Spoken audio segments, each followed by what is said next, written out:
sharing some of those great videos about, it's sometimes called project-based learning, and we've been training some teachers in developing these kinds of lessons across disciplines, which is really exciting to do as well.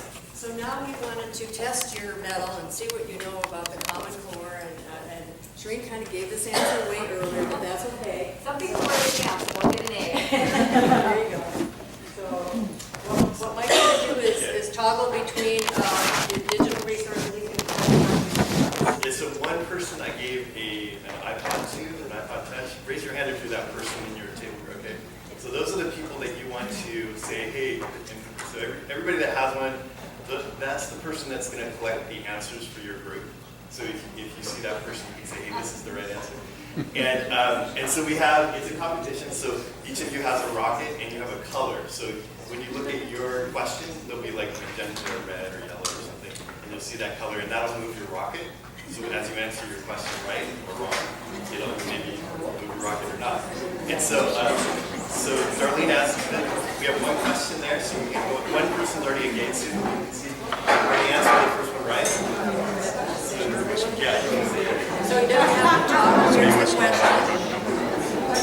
So here's the question if you did not see it. In addition to high school, okay, people in the back now, let's all pay attention.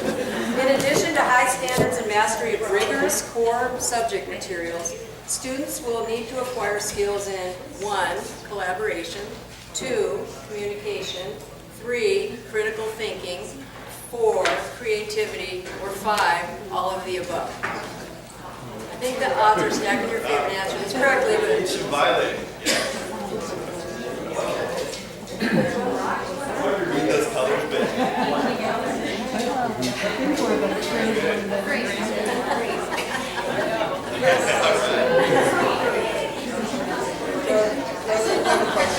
So what if you answer, but it's in log, and it's forward, and you can't go back? You answer all the above, but incorrect answer, and then it's hitting all the yeah, and then but you can't go back.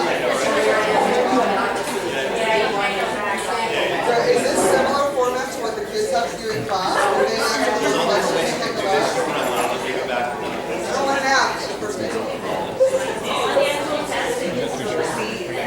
okay, well, I see that almost everybody got the answer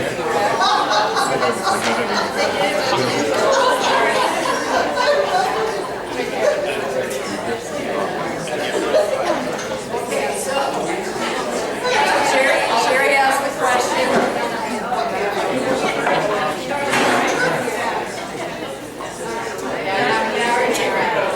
You know, as soon as we get interactive, people start talking, which is a great thing, actually. Because you're talking about what we just did, so we've generated a little bit of excitement or angst or something. Mike's going to do some tutoring for Sherry's group. And Sherry asked the question, if this was in the classroom, we probably wouldn't use this particular app, but Mike just grabbed something that we could use today. There are many that we have access to. Teachers would, of course, test that out and make sure that they would make that work. But we wanted to give you a little bit of that experience. In terms of those 4 C's that we're talking about, the Common Core, you probably know this, but I just want to state this one more time, that the Common Core state standards grew out of the joint efforts of the National Governors Association, the chief state schools officers, and a number of business leaders. They are not national standards. This was a number of groups that said, what do we really believe that every student should know when they leave 12th grade in our system to prepare them for college and career? So out of that came this set of standards that California has since adopted, and we now call our particular standards the California State Standards.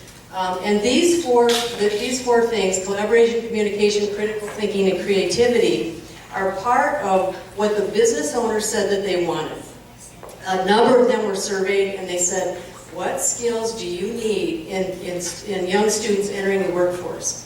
They didn't say students who can calculate equations. They didn't say students who know the capitals of every state. They didn't say, people who can tell us about the periodic table or cite that. They said these are the skills that we really need in the candidates for jobs. We need young workers who can collaborate, communicate, think critically, and have creativity so they can solve problems. So we can put them in groups and they can write and they can speak and they can do all the things kind of that Leva Pierce and those students were doing in that classroom. So that is a part of the standards. We not only teach very rigorous standards in terms of content standards, in terms of all of those subject matter content, teachers are also teaching kids how to do these things. We actually have rubrics that can measure a student's progress in each of those areas. So you'll notice teachers deliberately adding these strategies into the things that the students are doing. And more of that over time. So it's a very big part of what we're doing. So now that we have these new kind of standards, how are we assessing them? What does that look like? And Amy, is where'd you go? She's over here, is going to take us through another question. Okay, so one of the big things that everybody is talking about are the new ways that we assess students. And they're entirely different from the ways that students were assessed with the CST tests and all of the multiple choice bubble in, one answer is correct, every student answers C type tests. So the new state assessment, which is formerly everyone was calling it the Smarter Balanced or SBAC assessment. That's actually the consortium that created the test. But the new assessment, the California Assessment of Student Progress and Performance, or CASP, your question is, does it just assess student proficiency in language arts and math? True or false?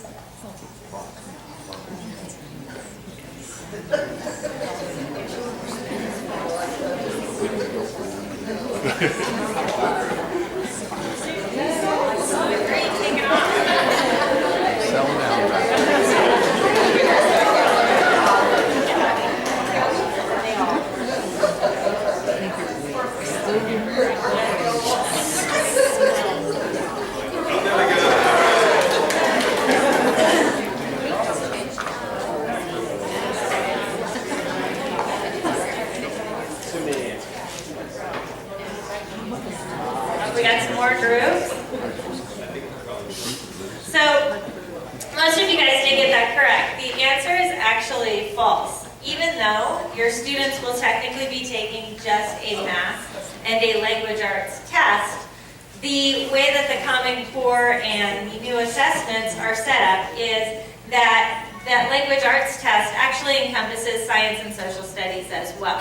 So there's things called literacy standards that actually teach your students how to incorporate what they're learning in science and social studies into language arts. And so they'll have to write on the test and answer questions on the test covering a variety of different topics. And so they might have a question. All of the tests, the new assessments have things called performance tasks. They're pretty in-depth, detailed, comprehensive questions where the students actually are almost doing a project as part of the test. They have to do, maybe research something. As part of the last field test, the students actually went through and they had different performance tasks based on a variety of different historical events. The westward expansion, the gold rush, all of those types of things. And so they actually had to use the knowledge that they had grasped through all of their years of social studies and use that to answer a language arts question on the test and do a writing prompt for their language arts test. So though they actually are only taking technically a math and a language arts test, they still have to incorporate all of those different things that they're getting in their science and social studies class in order to be able to comprehensively answer all of those questions. And there are a lot of new question types. We use true and false here, but throughout the entire test, they actually have to do short answer questions. One of the biggest differences is that all the multiple choice questions, or a great deal of the multiple choice questions, now have multiple answers, which students are not used to. They find one correct answer and then they move on. Now they actually have to figure out all of the different correct answers as part of the test. So we're going to be working with making sure that your students are ready to take those tests and giving them a lot of different ways that they can practice those tests and ways that you guys can help them to practice those tests at home. So I will turn it back. We can talk about that. I can talk about that testing. in the future. Thank you, Amy. As you saw from the video, and as we know from all the reading that we're doing in the newspaper, et cetera, we know that the future is really going to demand that our students have skills in what are called STEM, the science, technology, engineering, and mathematics fields. Those are the jobs of the future, all of those problem-solving things for environmental issues, et cetera. And so we have been really gearing up here in Laguna Beach Unified School District to make that happen for our students. Our science, we have some very good hands-on science activities in the elementary grades, after-school clubs that do a number of engineering and science and robotics and other kinds of things. We are also have started coding clubs at both of our elementary schools. And in the middle school, we've had STEAM 1 and STEAM 2, which incorporates art as well, and also some very hands-on and interactive science classes that are paying close attention to these kinds of activities. The next generation science standards are coming down the pike because we just don't have enough new standards on our plate right now. So about a year and a half from now, we'll be talking about that and even gearing up and making our science classes that much more relevant to today's world. So each of our wonderful principals are going to talk about, through the rest of the morning, talk about some of the wonderful things that they're doing at their schools in this area. And we'll start with Carolyn Williams, who's going to tell us about some of the great things happening at Laguna Beach High School. Very small but mighty. They tell me that I'm the same height sitting or standing, so. I told Sharina I was playing in that crick long before she was, so our rural roots are coming out. I always told young teachers when I started as a teacher, they handed us a box of dittos and a piece of chalk, box of chalk. So things have really changed, and it's very energizing to be enjoying Laguna Beach High School with the beautiful and brilliant and friendly and enthusiastic students that are learning at Laguna Beach. I'm going to start by telling you about two new science courses. They both have been designated as meeting the A through G requirements, which means that they will be part of the application process for UCs and Cal State schools. So we're very pleased that the hard work of the teachers and staff has paid off in that regard. The first one is called environmental science. And a lot of the phrases and words that have been used this morning, creativity, collaboration, preparing students for college and careers, are embedded in this course. I have a few bullet points because I didn't want to forget any of the key issues. Scientific principles from biology, chemistry, geology, and meteorology will be embedded in this course. They will also be looking at environmental issues, social issues, and policies, and they will have opportunities, as you saw in the video earlier, to design, to experiment, to analyze data, and use technology. The classroom has been refitted. The chairs are on wheels so that the kids can move around and collaborate in different groups. It's really impressive when you see the students at their tasks in the classroom. Case studies will be used as a learning tool, and it's very hands-on. Creativity, critical thinking, these are the attributes of a class like environmental science. The other classes that class that Darlene mentioned is CSTEM. The National Science Foundation funded CSTEM, and UC Davis was key in the development of this course as well, to improve computing, science, technology, engineering, and mathematics education, preparing students to be career and college ready. I went and played bridge with some friends the other night, and instead of talking about my favorite topic, my grandson, I said, let me tell you about science at Laguna Beach High School.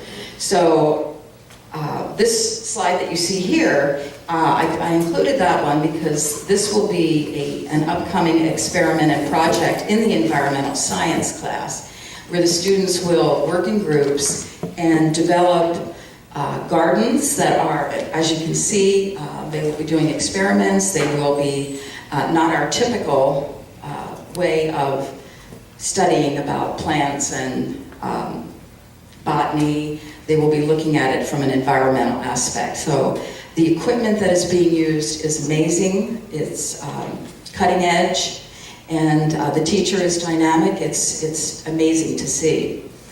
The C-STEM class also has some amazing equipment. Last Friday I decided I would visit all the science classes. So I started out with Steve Sogo and his advanced research methods. And the students were in groups. Everybody had a little magnetic board with little discs, and each one of the discs represented one of the elements on the periodic chart.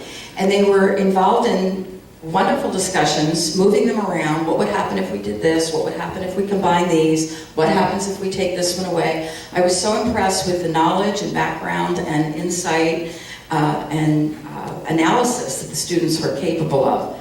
Then I went into a physics class next door, and the students were measuring laser beams and engaged in a conversations that were way over my head. I must say, I had physics a long time ago. The C-STEM class, I do have a couple slides, but I'll tell my story first. The first table, there were 2 students, and there were some bones on the table, and I said, what are you guys doing? Well, we're going to decide how tall this person was and what their ethnic background was from looking at the bones.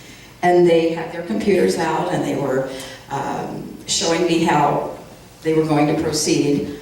I was really so amazed. The next table, they were doing DNA testing as part of a forensic strand that is embedded in this course. The next table, we're doing sports medicine, and they had a little skeletal foot, and they were watching a video of how to wrap a foot after an injury, describing all of the different ligaments, and then they reached in and got out their little gauze and proceeded to show me how to wrap an injured foot. My foot started to hurt as soon as I saw that. The next table was digital electronics, and I have a slide of that to show you. And the most striking was a life-size, not real Dalmatian, but stuffed Dalmatian, and the students were getting ready to learn how to do an IV, and somehow the little bag of, I hope, fake blood had gotten kind of spilled. They were sort of mopping that up, but it was just wonderful to see the interest, the engagement, the knowledge, what they were learning, the discussions they were having, just really working on critical thinking, creativity, all of the qualities that we really want to see in the student who's moving into the scary world that awaits them. So let's look at the next slide. This was the digital electronics, and of course I took one look at that and I thought, oh goodness. But they were just very facile in showing me what they were doing and what their project was, and I took one look and moved to the next table. And our next slide this is sports medicine. This would be treating a student with a spinal injury. So the equipment that they have and the analysis that they do is amazing to see. So my bridge group really enjoyed not hearing about my grandson. They were very amazed at what I described for science at our high school, and we are on the cutting edge. It's amazing to see.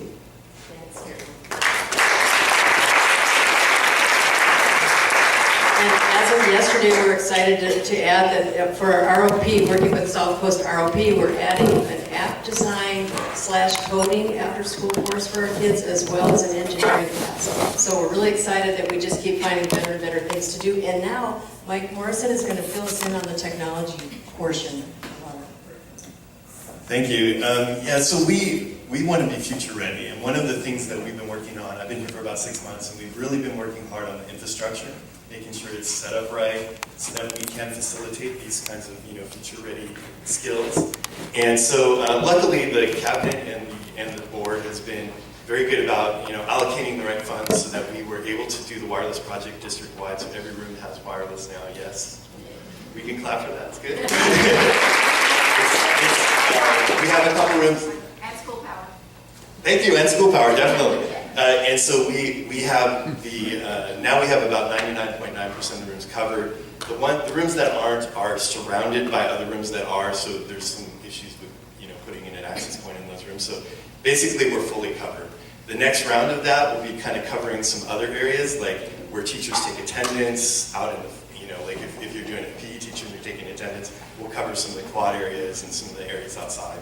So that's the next round, is getting some other areas that weren't in the first round. And then we also worked hard on making sure our network was really stable. We increased the speeds by 10 times at a lower cost, and we were able to really maximize the speed. So we did a lot of infrastructure things. And then now we're going to start to actually implement some of the fun things and more exciting things which impact your students. One of those programs is our BYOD program, which is Bring Your Own Device. And we have 3 pilots working, well actually 4 pilots. Every school is doing a pilot. 5th grades at elementary, at intermediate it is yet to be determined. They're still working through it. They're doing a survey soon. So they'll already did, okay. So that survey went out, so the parents are getting back information to them and they're determining the next steps. At the high school, it is 10 teachers that chose to be a part of this program in the pilot. And they're going to be, these teachers have met in the summer for 4 days. A lot of what you saw Leva Pierce experiencing, they were trained in those techniques, PBL, for 3 days and 1 day of really the technical aspects of BYOD. So they're excited, they're ready to go. The pilots don't get started. They're going to get started kind of slowly this year. Like some of them don't even start till January. There's parent nights in October. So if you're a 5th grade parent, you're going to be getting more information on that later. The other thing that we realized is that it's not really one-to-one. How many of you have a smartphone? Raise your hand. How many of you have a tablet? Raise your hand. Okay. How many of you have a laptop? How many of you have a desktop at home, like a desktop? All right, so you guys all have different machines. How many of you have a smartwatch? Not many. That's coming next year, right? Next year we'll ask that question, and you probably all have watches that do things. But at this point, you can see that you are a one-to-many person, right? You're one person, you have many devices. And we think it's the same way with our kids. We know that certain devices are really important for certain types of applications. So for example, in science, in the STEM class, they have a certain computer that has modules attached to it that are loaded on it that the students will use. Even though they're bringing in their own device, there might be devices that we give them to use in the classrooms to do certain projects. So it's really a one-to-many situation. Some classrooms allow students to take out their cell phones and use them at certain times. So that's a one-to-many situation. So just want you to be aware it's not one-to-one. The other project that we're working on that has a lot of power, and Jenny's going to be talking about in a minute, is our 4CLE project, which stands for the 4 C's, which you know what they are now, learning environment. And what we realized is that there are really 3 teachers in the classroom. There's the teacher, which you guys know. There's your colleague, your peers, which also you learn from. And then there's the environment in your classroom. So that's the 3rd teacher. And we're really trying to figure out what that 3rd teacher means to that, to really improve instruction. So we're redesigning some of our classrooms, rethinking them so that they're more engaging. And right now we're in the process. We have 8 pilot classrooms, and we're testing things in those classrooms. Those teachers have met in the summer and done research, and now they're going back to their rooms, testing out some of the research. Some of it's very low cost. It's like just taking away clutter and things like that. And it's very simple. And other things do cost money, like furniture and monitors and things like that. So we're in the research testing, and then the final phase will be recommendations. And then we'll start to roll those. Once we get solid answers on those recommendations from those rooms, we'll start to roll those out district-wide. Yeah, I'm pretty sure I could just use my middle school lunch voice for you guys. Perhaps I don't need this. But we're so excited at Thurston. It's been such a great year. I'm sitting here listening to what Carolyn's saying about the STEM classes at the high school, and we are so excited to kick off our 2nd year of STEAM at Thurston. And last year, one of the units that they worked on with the social studies classes, the STEAM kids they worked collaboratively on a mock trial. And the STEAM kids gathered information, analyzed the data. The social studies students were learning about the justice system. Together, they put on a mock trial that lasted a couple days. It was phenomenal, where the kids were in social studies were able to be the jury, the judge, the prosecutor, the defendant. The kids in STEAM were able to be the expert witnesses, and it was a great example of what a Common Core lesson can look like at Thurston Middle School. And one of my favorite parts about the teachers at Thurston Middle School is we don't just keep it with that. This year we layer on our 8th grade language arts. And we're going to have that really be a united collaborative effort where they're doing the newspaper, they're doing the articles coming out of that mock trial. So we're really looking forward to STEAM. This is our second year. We have one class of STEAM 2 with 26 students and 2 classes of STEAM 1 with over 60 students in it. So it's just been a great addition to our school. One of the things, there's so many things I could talk about. I feel like I could talk about tomorrow night at Back to School. We have this incredible video that we're going to show you parents that we had all 800 students participate in last Thursday, and it's such great energy, and I would encourage you, if you can't make it tomorrow night, that you watch it on our video or on our website, hopefully by next week. But we also have technology, and we have really pushed the envelope at Thurston because of our students, because of our incredible staff, because of the United Vision with School Power, PTA, private donors, and the district. We are able to have 5 fully functioning 4CLE classrooms. And personally, at Thurston, we do tell the kids that it is the teacher in charge, that is the most important. We talk about there being more than one teacher, but we like the kids to know that the teacher's still in charge in the classroom. But what we have done, I just wanted to share a minute about our journey. So last September, we had thought that we might want to do a one-to-one device or one-to-one iPad with all students at Thurston. And then we saw the LA roll out the iPad, and you guys might remember how that went. And I was like, whew, thank goodness we didn't do that in September. And then as we watched their journey, we kind of took a step back and thought, how could we make this work on our campus? And what we ended up doing in October, November, December is we layered on carts in our classrooms. So in one classroom, in a science class, we had a Chrome cart. In another classroom, we added on an iPad cart. In another classroom, we had laptops. And we saw great, amazing instructional lessons happening that involved all 4 C's. And it was just so phenomenal and so amazing that we really were thinking, this is just a great opportunity for us at Thurston. But if you know me, it's always nice, but I want to do something more.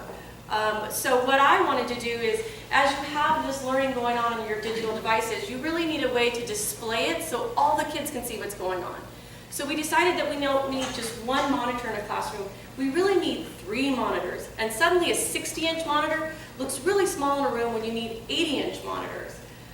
So we said we needed monitors in our classroom. So we started implementing in specific classrooms 3 monitors. That way, when students are working on their digital devices, they're able to project their information on the screen, and another group can say, that is really good, I can do better. And that competitive drive from the students really kicks in. So then we said the monitors are really nice, but I think we could do more. This works really well for me at school, not so well for me at home sometimes when I'm always like, it's nice, this new couch is nice, but if we paint it. Okay, so we said we needed furniture because it doesn't do any good to still have everybody sitting in traditional desks and facing forward, right? We have these great monitors, we have these digital devices, we need new furniture so they can sit in collaborative groups. That way they're really communicating with each other and they're able to have those conversations. So we implemented furniture just this week. If you have students at Thurston, you might know we've had a lot of transition. We have new furniture in 5 of our classrooms with these great collaborative desks. I'm so excited for you to see them tomorrow night at Back to School night. So the furniture was great. We had the monitors, we had the devices, and I'm like, this is really nice. But I think we could do better because basically we've eliminated a traditional front of the classroom. Students are in these groups, and now there is no teacher and everybody looking forward. You're moving around, and sometimes as the instructor, I'm behind the student's back, or I've walked around, and you still want, kids aren't just looking at you to see what you're saying, so you want the kids to be able to hear you. So we added this audio amplification that goes around the teacher's neck during the day. And basically, it just provides, it saves the teacher from spending a lot of their energy projecting their voice, but it also allows the conversation to just happen in the classroom naturally. They also come with these pods, so as kids are working in groups of 4 or 6, the teacher can listen in on that group and answer a question from another side of the room. Or a student, I just had someone tell me yesterday, a student who normally isn't always able to project their voice and provide an answer in class, they push the little button on their side pod and answered the question in class, in math class, and just the energy and the vibe and the success that that student felt was amazing. So it's a whole new way of looking at a classroom. One of the things that I was so grateful for is last year when Mike came on board, we met at the end of the year, and we definitely said that these 3 components really make a great, successful 4CLE classroom. Furniture, monitors, and audio, which kind of leads us back to where we're heading this year as a district and each of the sites. The carts are nice, they're not going away, but the funding, the way we can be looking at our vision is creating these lasting classrooms and maybe getting to where students are bringing their own device. So we're so excited at Thurston. It's been a great journey for us, and I think that's it, right?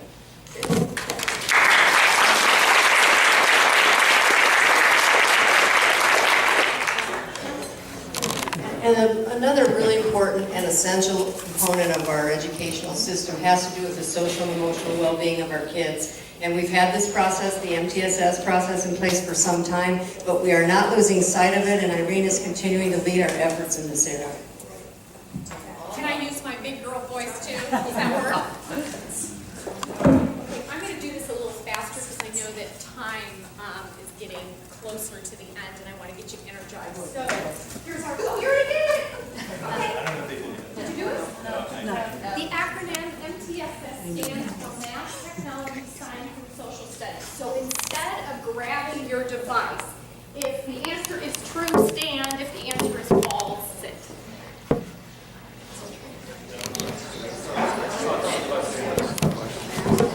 MTSS stands for Math, Technology, Science, and Social Studies. If the answer is true, stand. If the answer is false, stay seated. Okay, I'm gonna have you all sit. We've been spending a lot of time, as Darlene has mentioned, on MTSS. Well, what is it? It stands for Multi-Tiered Systems of Support. So those of you who stayed sitting, kudos. Very good. All of our sites look a little bit different in terms of the levels of support that they have in place. And that makes sense because the needs of our kids at the different levels look very different, or a little bit different. You've heard the terms in the past, RTI, response to intervention. You've heard the term PBIS, positive behavior intervention supports. You've heard the term RTI squared. Well, MTSS is a way to capture it all. It's a way to look at the academic side, and it's also a way to look at the social emotional side of our students. Because as you know, if our kids are experiencing behaviors or have social emotional needs that are not being met or addressed, then how on earth is learning going to take place at the levels that we're describing that needs to? This particular chart that I have behind me, you probably can't read all the fine print, but the point of the slide is that each of our sites has one of these pyramids that shows the academic and the behavior side. And the interventions, again, based on the particular campus, will change based on the needs of our kids. A little later on, or in just a few minutes, our principals are going to share a variety of things that they're doing at each of the levels. Sometimes, or I think you've heard the term green zone or tier 1. That would be at bottom level. That would be universal interventions for all students, both academically and behaviorally. The yellow zone is our middle zone. Those are for kids that need a little bit more. Not all of us get it the first time it's taught. That's okay. But what do we do for those kids that need to have additional explicit instruction to learn the material or learn the behaviors? And then the tier 3 are for kids who need a little bit more. We need to have research-based, evidence-based practices in place in all the different levels. And that's what we're moving forward with. This MTSS, it's not a specific program. It's not a service. It's a decision-making framework that we use in our schools, basically to select materials, to integrate materials, and implement them to improve student outcomes. So I have another question for you. Social skills difficulties are most common in elementary school, middle school, or high school.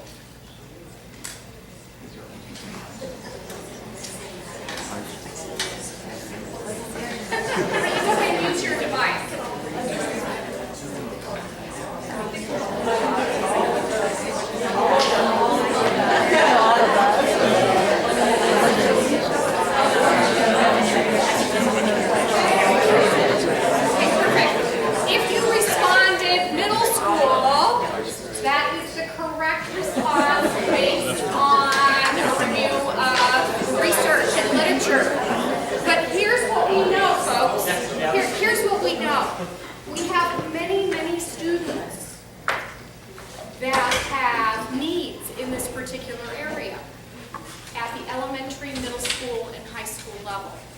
So what we've done, because we're noticing it on our campus, is we have put in interventions in place. So we're using our data, we're using our information from our students, and we're bringing in supports to address the social, emotional behavior needs of the students. And we're going to talk a little bit more about that. Our principals are going to share some things that they're doing on their particular campuses to support kids behaviorally, social, emotionally, as well as academically. So I'd like to introduce Mr. Duddy and Mr. Conlon.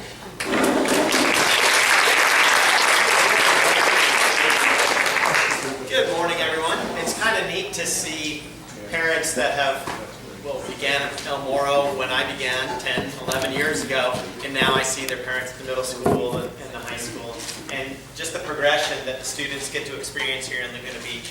But I'm really passionate about that the elementary school builds that foundation and those skills for the students so that they can do these fabulous things at the middle school and the high school. And that's what I believe. So one of the things that we do at one of the interventions, I guess you could say, at the elementary level is called the Collaborative Academic Support Team. Because we didn't have enough acronyms, we call it the CAST. And so it's an opportunity for the principals and all the support staff that we have. We're very fortunate. We have speech pathologists, we have psychologists, we have counselors at the elementary school level, and we have a lot of expertise with our teachers. And so we meet with each grade level, and we explain to them the students that they're getting and the interventions they've participated in, what's worked, what hasn't worked, and give them suggestions of how the students can be successful for those teachers in the upcoming year. So that's coming up. I think Top of the World already had their first CAST meeting. We had ours yesterday. It's actually my first CAST meeting. It is so powerful from a teacher perspective. Because you get those students, you might have heard bits and pieces from the previous teacher, but to sit down and say, okay, here's student A, here's all of what's worked with that child last year, here's his background story. So you hit the ground running. A lot of times you learn that as the year goes on, and halfway through the year you're like, okay, now I truly understand where that child's at. But to know the entire story of that child within the first 3 weeks of school is so valuable. It allows you to guide your instruction and truly kind of cater what you're doing to meet the individual needs of that student. And I see it too as, it's that catch-all net. Like, no one's falling behind, no one's falling through the cracks, and we're truly able to support all students and meet all of their needs. So it's incredible, and it's something I have not experienced at previous districts. So it's unique to with the resources we have, but it is just so special that we can meet all the students' needs like that. And then the next piece is there are new students that come to us that we don't have that history on. So we also listen to the teachers, and they bring up those new students and what their needs might be, and we do observations and we do some research, whether it's the Hume folder, calling the prior school, talking to the parents, whatever it might be, and then we also have plans in place for those new children as well. All right. So, like you've heard, PBIS, the Positive Behavior Intervention Supports. And like I said, it really is a framework for us. It allows us to kind of model and explain to students what the expected outcomes are. At Top of the World, you can see our banner. It's all about the ABCs, so acting responsibly, being prepared to learn, and caring for yourself and others. And we kick off the year at both sites with these PBIS assemblies of rotations. And we go along the campus and say, okay, what does it look like to act responsibly at the Jones area or in the NPR? And we go through and explain, we model the expected outcome. So we can start the year and say, okay, you all know what the expectation is. Now we can work together to ensure that we're all doing the best we can and being the best possible student we can be. I know El Moro has STARS, is your acronym. So again, it allows, the second piece, it allows us to build that great school climate and school culture. And the kids know the expectations, they're comfortable, they're confident, it's consistent across all areas of the campus. So it truly just makes it kind of easy for the kids to know that they're not uncertain about what needs to happen. It's all there. It also allows us to really use the data each year to kind of reflect back and say, okay, what areas are still a concern? In that following year, we just met with the district PBIS team and kind of set some action goals for this year. Okay, let's really look at third grade. What was an issue? Let's see what we can do differently to really meet those needs and to figure out how we can target that area specifically. So it is really special in that regard. So we have the assemblies, and then moving in next, we have character counts at El Moro. We have Rachel's challenge here. That's the, our focus is on the kindness and compassion, and how to just how to kind of keep that, just build that kind of idea of, listen, we're all here together. We're a family, and how can we best treat each other, and what's the best way to be the best possible student you can be. And you can speak to character counts. In character counts. Thank you. Trish was our chairperson last year, and that's our parallel program. It's a character education program, and it emphasizes respect, fairness, caring, citizenship, trustworthiness, and responsibility. And so each month we focus on one of those character traits at El Moro, and we reward the students for showing those character traits, either in the classroom or out on the campus. And the students have really bought into our program. Our parents are very supportive of our program, the PTA, and it's really helped support positive behavior intervention support and create that climate that Mike's referring to. One of the things that I'm also really passionate about is the way students treat each other. And 3 years ago at El Moro, Dr. Parsons and I spent the majority of our time intervening on the behalf of students and parents who felt like their children were being bullied. And this was a result of a young man who, unfortunately, in San Clemente, who had committed suicide, and it was as a result of bullying that took place at school. And so it was on the news, it was in the newspaper, and of course all of us were terrified that if we allowed bullying in our schools, that this may be the result that took place here. And so what we found was that everything was being labeled as bullying. Whether I was in the game, whether or not I was first in line, was it my turn or not, and everything, and then all of a sudden everything was bullying. And really what those things are conflicts. And so what we did through our PBIS assemblies is define what is bullying and what is not, and how do we handle those things. So we're teaching solving problems at both schools, how to solve problems and resolve conflicts, and then we also have a strategy in place of what to do if you are being bullied, or if somebody is showing disrespect towards students. And we call that our stop, walk, and talk conflict resolution strategy. The first thing we do is ask the student to stop. I don't like the way you're talking to me. I don't like the way you're treating me. Please stop doing that. If that doesn't work and the student continues, we ask the students to walk away, okay, and go and talk to an adult to get help. The other part of that we know, and think back to when you were in high school and when you were in middle school, okay? Being an upstander, not a bystander. If the bully was at the bus stop, I know in my school history, if the bully was at the bus stop and everybody was laughing and giving him or her an audience, that just fueled the bully even more. So, because kids were standing by and we were laughing or thinking it was funny, and it's not. So at the elementary school level, these kids are great because they have that sense of justice within them. And so if somebody is an upstander in that situation, and we teach the kids to be upstanders, not bystanders, if they stand up and say, hey, that's not cool, don't do that, that's not right. A lot of the times the kids will identify even themselves, yeah, I don't know why I'm doing that, and they can really put a stop to it right away. And the power of the group too, to not laugh or encourage that type of behavior, but discourage it is really important as well.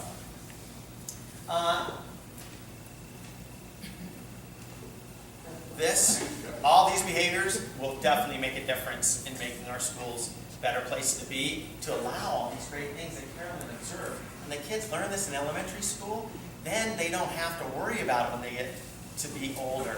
They know they've gone to school with these kids together and they know the right way to treat each other, and it allows all these great things that Carolyn observed in the high school. So these are just examples of a few of the things that we're doing. Again, like Jenny, we can spend much more time sharing all the details of all the different interventions and programs that we have in place. But at least it gives you a feel for our decision-making structure and gives you a couple of examples of what we can do.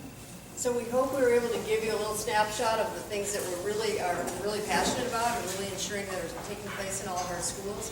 And we invite you, when you visit your kids' classrooms, to ask questions about these things and try to locate, are these things happening? What does it look like in my child's classroom? And we're just really happy that you're on this journey with us as we continue to make our schools even better. They're already great, we want to make them greater, so thank you for listening to our presentation this morning.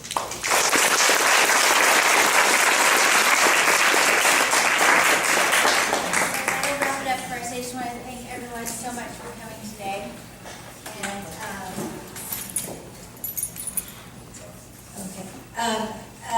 next month in October, we have Leslie Dixon from the Birds and the Bees Connection. He's going to be talking about puberty for boys and girls, so it's a really good lecture. We hope you can make it.